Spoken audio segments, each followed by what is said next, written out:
আল্লাহ রব্বুল আলমিন মানব জাতিকে সৃষ্টি করেছেন আল্লাহর ইবাদতের জন্য। কিন্তু কোন পদ্ধতি মানুষ ইবাদত করলে সেটা আল্লাহ রব্বুল আলমিনের চাহিদা অনুপাতে হবে, এই মেসেজটুকু মানুষের জানা প্রয়োজন। কিন্তু আল্লাহ রব্বুল আলমিন তো এমন সত্তা যিনি মানুষের সাথে সরাসরি কথা বলেন না।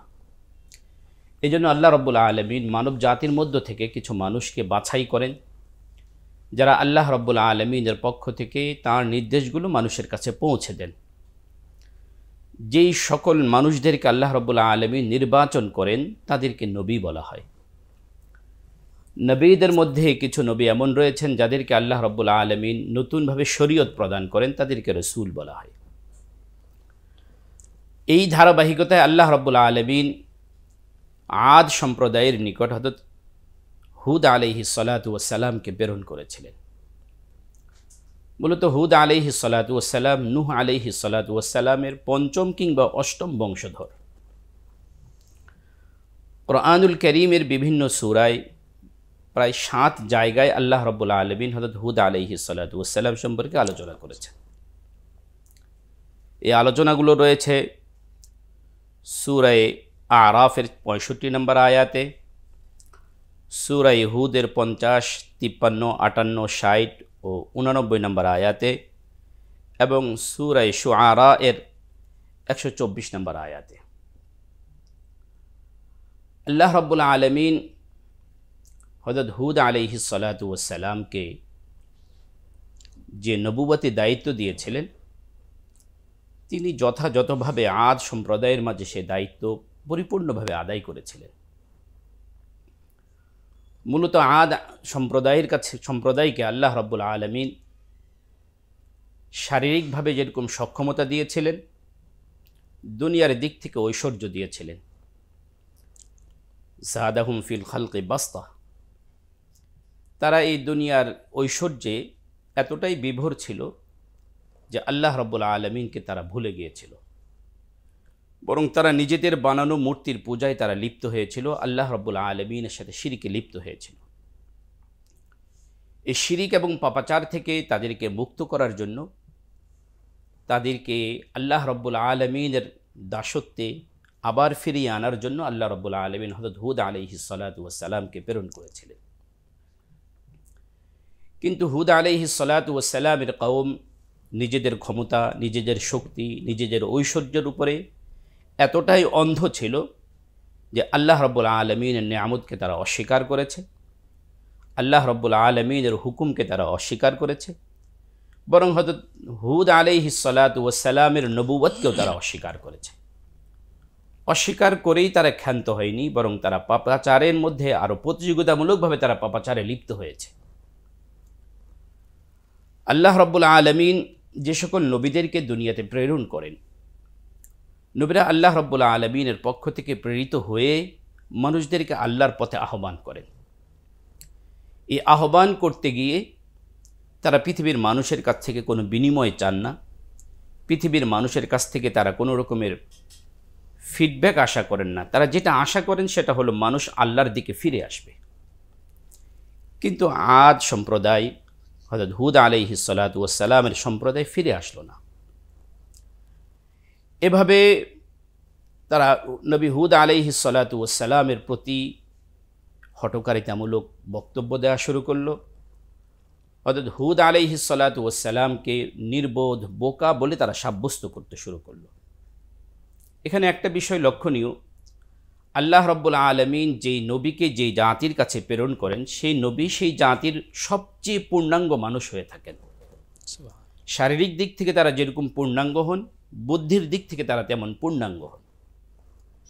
কোনো অপূর্ণ বুদ্ধির মানুষকে আল্লাহ রাব্বুল আলামিন নবী করে পাঠান না।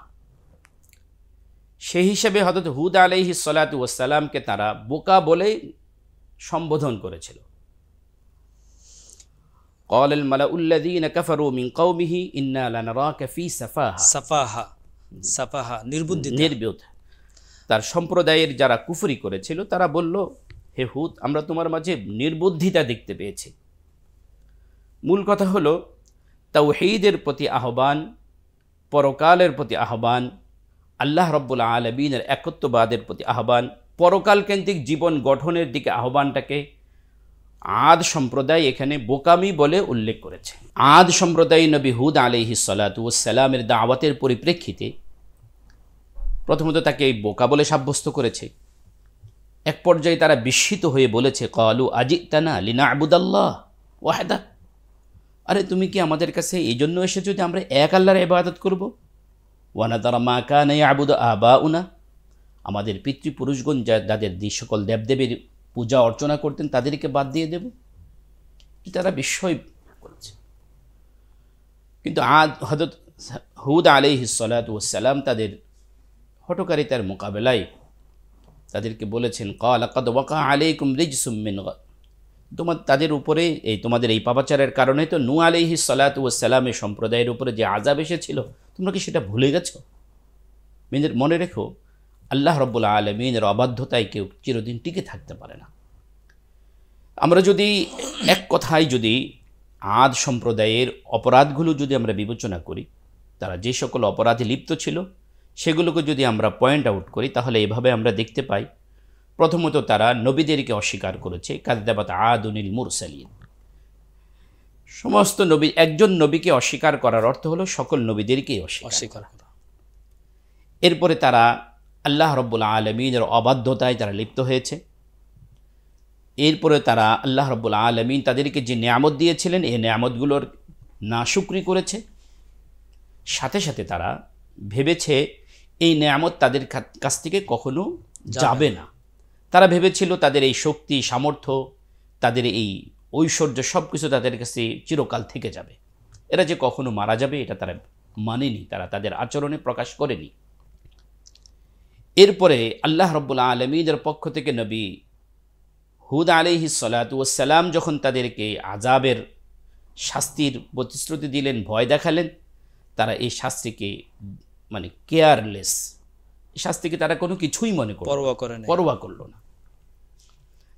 এতটুকু থেকে এই আদ সম্প্রদায়ের এই অন্যায়গুলো থেকে আমরা যে জিনিসটা দেখতে পাই সেটা হলো যে নবীদেরকে অস্বীকার করা কিংবা আল্লাহ রাব্বুল আলামিনের হুকুমের অবাধ্যতা হওয়া, এগুলো এমন একটা অপরাধ যে অপরাধের কারণে আল্লাহ রাব্বুল আলামিন তাদেরকে ধ্বংস করে দিয়েছিলেন। এখান থেকে আমাদের জন্য শিক্ষণীয় হলো যাতে আমরা এই অন্যায়গুলোর সাথে যেন জড়িত না হই, এই অন্যায়গুলোর সাথে যাতে আমরা কোনোভাবে সম্পৃক্ত না হই। আমাদেরকে অবশ্যই তাদের এই পাপাচার থেকে আমাদেরকে বেঁচে থাকতে হবে। পবিত্র কোরআনুল কারীমে আল্লাহ রাব্বুল আলামিন নবীদের এই সকল ঘটনাবলী আমাদের সামনে উপস্থাপন করার একটা লক্ষ্য হলো যে তাদের জীবনী থেকে, তাদের ইতিহাস থেকে আমরা শিক্ষা গ্রহণ করব এবং আমাদের পরকালকে আমরা সাজাবো, আমাদের ভবিষ্যৎ জীবনকে আমরা সাজাবো।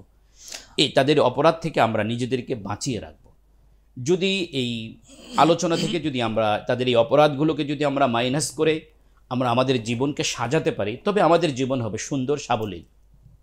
পক্ষান্তরে আমরাও যদি তাদের সেই অন্যায়ে আমরাও যদি ভেসে যাই, আমরা যদি গা ভাসিয়ে দিই, তাহলে আমরাও তাদের মতো অবশ্যই আযাবের অপেক্ষা করতে পারি।